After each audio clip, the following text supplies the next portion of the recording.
You're back in the shop with me tonight, guys, and this week on the channel we're doing my top 15 blue tape hacks. So stick around. I'm Stoner Erickson from Erickson Design Company, and let's build something. Ta-da!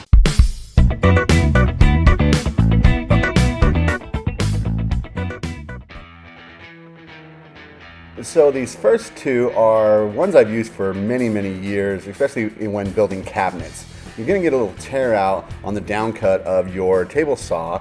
So what I like to do is I like to take a piece of tape and run it right over top of the zero clearance blade. Now I haven't made a new one in a while, so this is actually a quick trick to get rid of all of that tear out. And you can see I'll raise the blade up through the tape, and this gives me nowhere for the wood to break and come down. Now see, I ran it way long so that the tape doesn't bind up as I come across. You can see there's nowhere for it to chip out here, and when I pull across, there's a bunch of space for it to chip out. But this is really one I use quite a bit. It's like a sneaky little trick, and then I'll just run it through nice and slow. You know, a little slower is also gonna help with that tear out on the cross grain.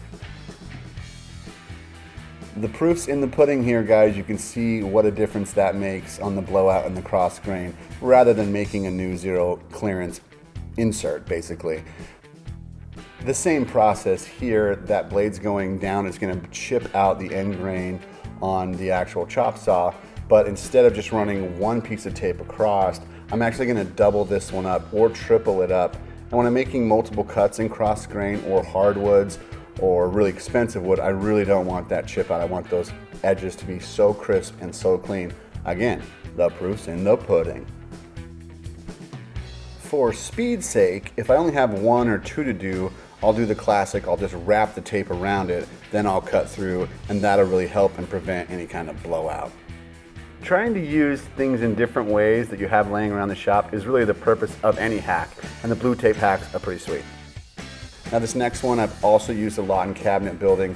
It's for glue ups. Now I don't want the glue to smush out, especially in those corners. It's hard to sand out, and if you're gonna stain it, it's going to actually, your stain will sit on top of it and won't go down to the wood.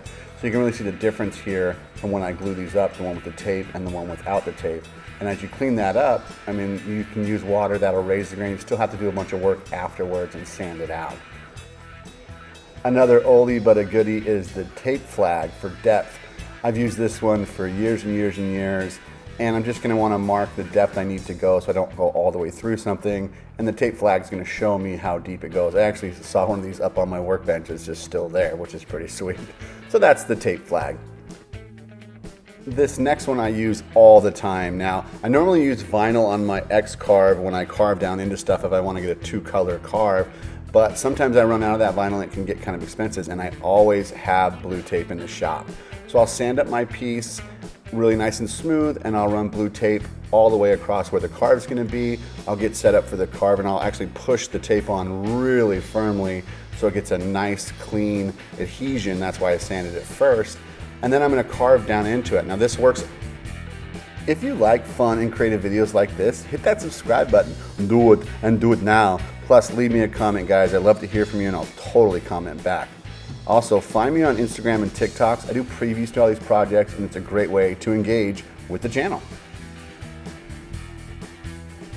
Since we are doing blue tape hacks, we'll take a little bit of blue spray paint and we'll spray down in there using the blue tape as a shield.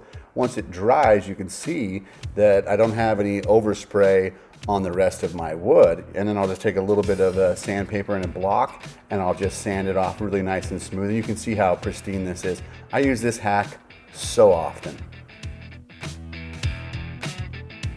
Here's an oldie but a goodie. I'm gonna take some super glue with an activator here, and I need to temporarily attach these pieces. And basically I'm gonna use the blue tape as a barrier, and then when I'm done, I'll just take a chisel and pop it off. I use this more times than you guys would think. This is one to have in the vault.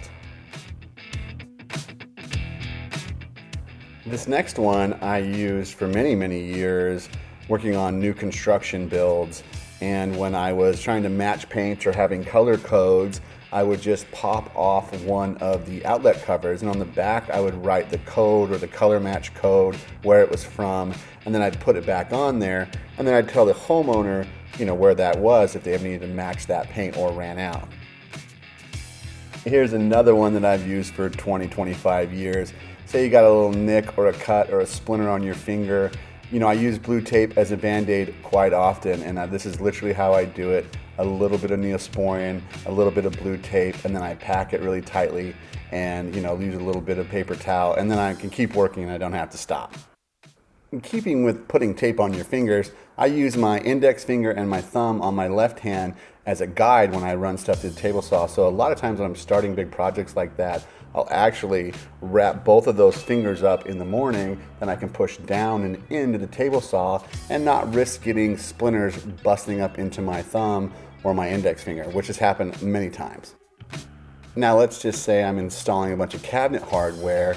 I'm gonna actually make a temporary cabinet pull by bending over the piece of blue tape, making a little flag that sticks out, and then I'm gonna adhere that to the actual cabinet pull or the drawer or the door, so as I'm installing it, I have something to grab onto. I've used this one hundreds of thousands of times, it feels like. Works really well.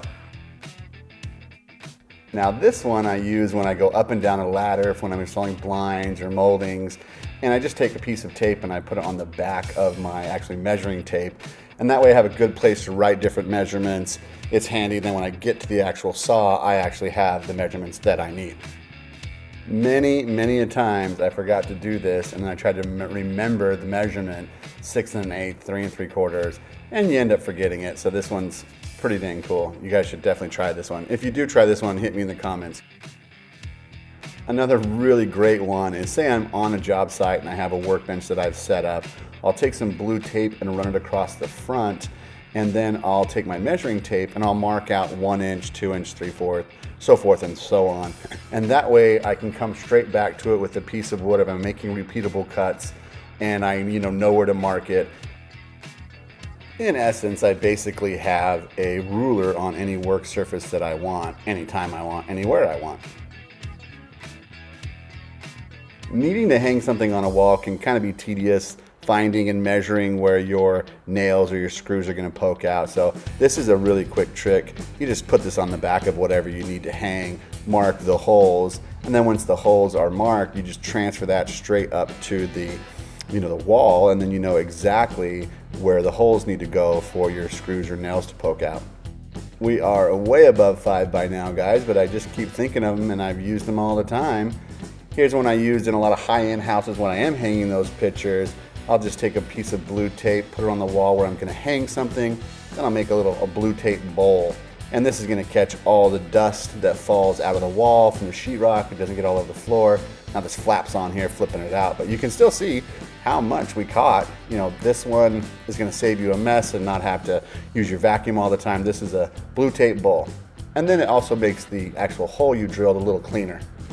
Here's one I learned from an old painter, and this is awesome. He would cut the actual blue tape up and give them to clients to mark their blue tape, which is like any imperfection needs to be fixed. And then he'd also use them to mark paint cans, and basically you're just making yourself a homemade Post-it note. I always have these in my truck. It's a pretty unique way to use blue tape. Guys, I honestly didn't know there would be that many. I thought I'd do 5, but there's so many that I use. It's unbelievable. When I started thinking about it, I was like, holy cow. Guys, if you're not subscribed to the channel right now, I'm trying to grow this thing. So if you're still here, go subscribe.